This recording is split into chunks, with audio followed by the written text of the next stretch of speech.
On March 21, 2024, a 63-year-old man left his home on the South African coast for the last time.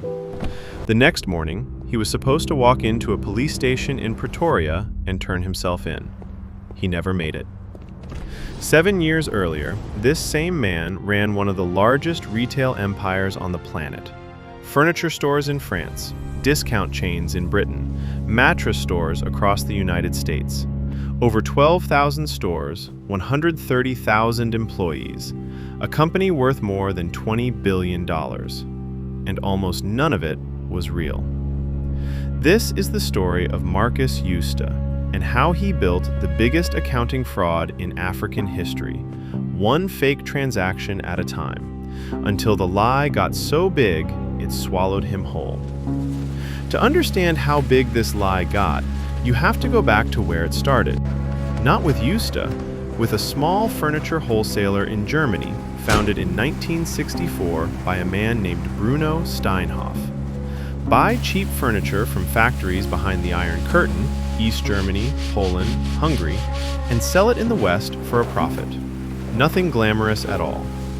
But in 1998, the company moved to South Africa and listed on the Johannesburg Stock Exchange. And in 2000, a new CEO took the wheel, Markus Jooste. He wasn't a founder. What he had was ambition and a plan to turn a mid-sized furniture wholesaler into a global retail giant as fast as humanly possible.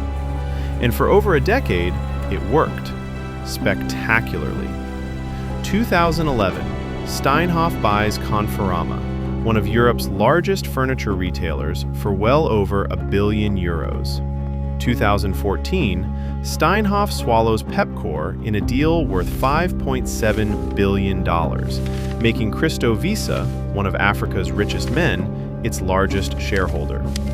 2015, the company moves its stock listing to Frankfurt, rebranding as a serious European player. 2016, Steinhoff acquires Mattress Firm, the largest mattress retailer in the United States, for $3.8 billion. Revenue exploded from $677 million in 2000 to nearly $15 billion. Market value peaked at over $22 billion. Jooste was personally sitting on stock worth around $400 million. He bred racehorses, he bought vineyards. His name was on the guest lists of every major business event on the continent. He was, by every visible measure, one of the most successful businessmen on the African continent. There was just one problem. The empire wasn't standing on solid ground. It was standing on paper, and some of that paper was fiction. Here's what investigators would later piece together. Starting as early as 2009, according to PwC, a small circle of executives around Jooste began creating transactions with no real economic substance. Fake buyers, shell companies, deals between Steinhoff and outside partners who were controlled by people close to Jooste himself. The playbook was almost elegant. Steinhoff would sell assets to these entities secretly linked back to Jooste's network. Profits would appear on the books, real profits on paper. Except the buyer wasn't a real independent company. It was a puppet. One European finance executive, Dirk Schreiber, later became Jooste's closest accomplice in constructing these deals, and eventually the man whose cooperation would bring the entire scheme into the light. Over roughly 8 years, Steinhoff inflated its profits by approximately $7.4 billion. Let that number sit for a second. Not 7 million, not 700 million. $7.4 billion, conjured out of nothing. And for years, almost nobody caught it.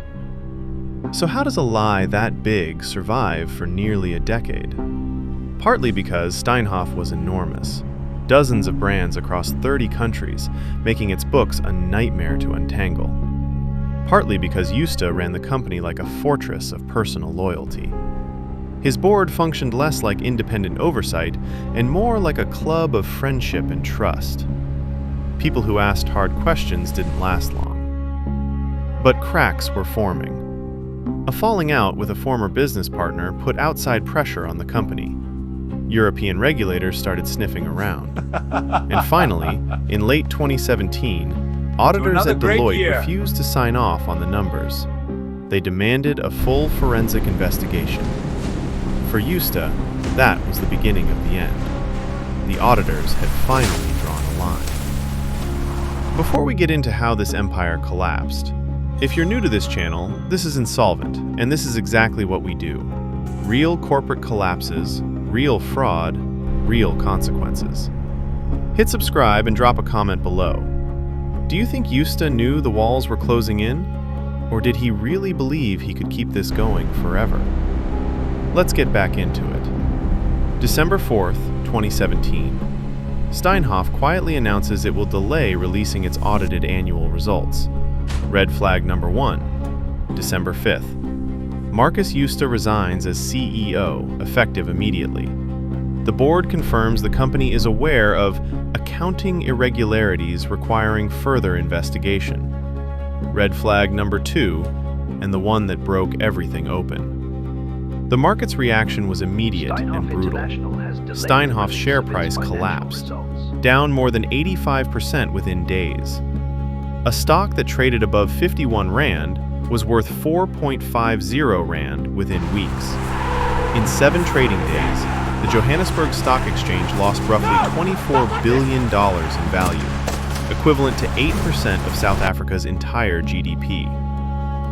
Imagine being a pension fund manager who'd invested retirees' savings into Steinhoff based on numbers that were, in large part, fiction. Imagine being a small investor who bought shares at 50 Rand, watching them become worth 4 Rand in a week, with no warning and no way out. Jooste didn't go quietly.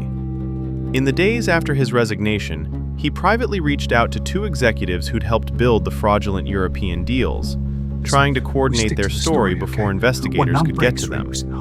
He also apologized in vague terms, admitting there were things happening he couldn't fully explain, without ever confessing to what he'd actually done. They can't prove anything. But the truth was already loose, and it was catastrophic. PwC's forensic investigation took 14 months. The total debt, once fully revealed, sat at $12.8 billion. Close to $20 billion in market value evaporated entirely. Pension funds, retail investors, banks, all making decisions based on numbers that simply weren't true. What followed was a slow-motion, years-long manhunt through regulators, courts, and continents. German prosecutors opened their own investigation. When Jooste failed to show up for trial, they issued an arrest warrant. Were solid last week. South Africa's FSCA spent years building its case. In 2024, they concluded that Jooste had tipped off close friends to sell their shares before the crash, letting them dodge losses ordinary investors couldn't escape. He was fined for insider having trading. failed to appear, a warrant is issued for the one arrest day of before Markus his Jooste. death, the FSCA hit him with a fine of 475 million Rand, around $25 million, for publishing false financial statements. Dirk Schreiber, his former right-hand man, eventually cooperated with investigators and was convicted in Germany, serving time for his role in the fraud. Jooste spent years living quietly in Hermanus, his passport surrendered, repeatedly promising he had no intention of fleeing. By March 2024, investigators had built a criminal case for fraud and racketeering. He was instructed to report to a police station in Pretoria on March 22nd to be formally arrested and charged. He never made that flight. On March 21st, 2024, the day before his scheduled arrest, Markus Jooste took his own life at his home in Hermanus. He was 63 years old. Authorities opened a formal inquest. No signs of foul play. Death confirmed as suicide. The man who spent 7 years insisting he was unaware of any wrongdoing never faced a courtroom. He never had to answer for the $7.4 billion. He chose, instead, to make sure he never would. 7 years of investigation, and the man at the center would never answer a single question under oath. Steinhoff didn't survive much longer. Weighed down by debt, the company was broken Death apart and confirmed. sold piece by Suicide. piece. Its most valuable pieces, Pepcor and Pepco, were spun off. The parent company was delisted and dissolved. The empire Jooste built is gone. The stores mostly still exist $7.4 under billion different ownership. unanswered. And the 7 man who years built the lie investigation. that took it all down Chose is to gone never too, answer. having made sure Investigation in the ended. end that the Silence. only person who could never explain it was himself. If you want to understand how a company worth over $20 billion can quietly rot from the inside for almost a decade, that's exactly the kind of story this channel exists to tell. Subscribe. Drop a comment. I Do will you not think sign anyone this. else should have The gone to audit must prison? continue. Or was Jooste really running it alone? Like this video if you want more corporate collapses like this one, and I'll see you in the next one.